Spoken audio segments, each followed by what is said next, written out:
Bismillahirrahmanirrahim. Pemirsa yang saya muliakan, Assalamualaikum warahmatullahi wabarakatuh. Alhamdulillahirabbil alamin, wassalatu wassalamu ala sayyidil mursalin Abil Qasimil Mustafa Muhammad wa ala alihi thayyibin at-tahirin wa ashabihi al-mayamin. Pada episode sebelumnya diterangkan mengenai maksud ayyamullah atau hari-hari Allah yang disebutkan di dalam Quran surat Ibrahim ayat 5. A'udzubillahi minasyaitonir rajim. Wa dzakkirhum biayyamillah, dan ingatkanlah mereka pada hari-hari Allah. Adalah hari-hari ketika terjadi peristiwa-peristiwa besar. Baik peristiwa itu merupakan karunia dari Allah Subhanahu wa taala maupun peristiwa itu merupakan bencana bagi umat manusia. Hari-hari yang memuat peristiwa-peristiwa besar itu diserukan di dalam Al-Quran agar diingat atau diperingati. Di antaranya adalah hari-hari kelahiran para nabi, terutama kelahiran sang nabi penutup Muhammad sallallahu alaihi wa alihi, yang di dalamnya terjadi sesuatu yang luar biasa. Mari kita simak penjelasannya di dalam kitab Al-Bidayah wan Nihayah karya Ibnu Katsir, juz pertama terbitan Darul Fikr, halaman 535. Ibnu Katsir dalam kitabnya ini membawa sebuah nukilan. Wa dzakara Wahb bin Munabbih. Wahab bin Munabbih menerangkan annahu lamma wulida kharratil asnam yauma idzin fi masyariqil ardi wa magharibiha. Ketika dia yang dimaksud adalah Nabi Isa alaihissalam lahir pada hari itu, maka semua patung di muka bumi, baik yang di sebelah timur maupun di sebelah barat, menjadi roboh. Itulah hari ketika Nabi Isa alaihissalam lahir dan terjadi peristiwa yang besar, yaitu robohnya patung-patung di muka bumi. Mari kita lihat penjelasan lainnya di dalam kitab Al-Jami' li Ahkamil Quran karya Al-Qurtubi, jilid keempat terbitan Darul Fikr, halaman 19.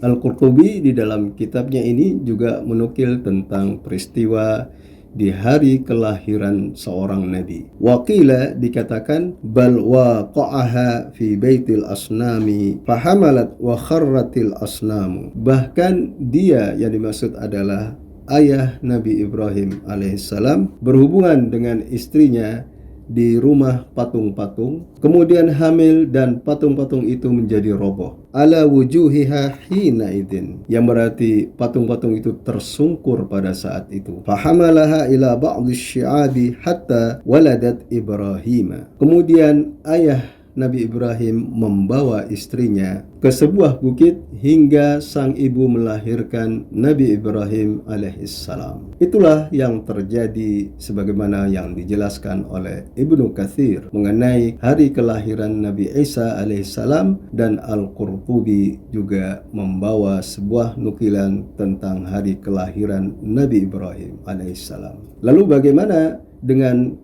kejadian atau peristiwa yang terjadi pada hari kelahiran Nabi Muhammad sallallahu alaihi wa alihi? Mari kita simak penjelasan berikut ini di dalam kitab As-Siratul Halabiyah karya Allamah Al-Halabi, jilid pertama terbitan Darul Kutubil Ilmiyah Beirut, halaman 103. Allamah Al-Halabi di dalam kitabnya ini menjelaskan tentang keistimewaan yang dimiliki oleh Nabi kita, Nabi besar Muhammad sallallahu alaihi wa alihi. Salah satunya ialah mengenai peristiwa yang terjadi pada hari kelahiran beliau. Inna min khasaisihi sallallahu alaihi wa alihi tangkisul asnami limaulidihi. Salah satu kekhususan atau keistimewaan yang dimiliki Rasulullah sallallahu alaihi wa alihi ialah tersungkurnya patung-patung pada hari kelahiran beliau. Wan Abdul Muttalib qala, sebuah riwayat dari Abdul Muttalib, kakek Rasulullah sallallahu alaihi wa alihi, mengatakan, kuntu fil Ka'bah, ketika itu aku berada di Ka'bah. Fara'aitul asnama saqatat min amakiniha. Kemudian aku melihat patung-patung itu jatuh dari tempatnya. Wa kharrat sujjada, dan patung-patung itu tersungkur dalam keadaan sujud. Itulah peristiwa yang terjadi pada hari kelahiran Nabi Muhammad sallallahu alaihi wa alihi, sebagaimana yang terjadi pada hari kelahiran para nabi. Adalah kejadian yang tidak biasa, bahwa dengan kelahiran mereka yang suci alaihimussalatu wassalam, terutama kelahiran Nabi Muhammad sallallahu alaihi wa alihi, merobohkan jejak-jejak kebatilan yang dalam hal ini berupa patung-patung sesembahan. Dan peristiwa yang tidak biasa itu terekam dalam riwayat-riwayat yang menjadi sejarah Islam. Oleh karena itu, pada hari-hari agung itu diserukan oleh Al-Quran agar diingat dan diperingati, karena merupakan karunia yang besar dari Allah Subhanahu wa Ta'ala untuk kita syukuri sebagai umat Nabi Muhammad sallallahu alaihi wa alihi. Demikian, semoga bermanfaat. Wassalamualaikum warahmatullahi wabarakatuh.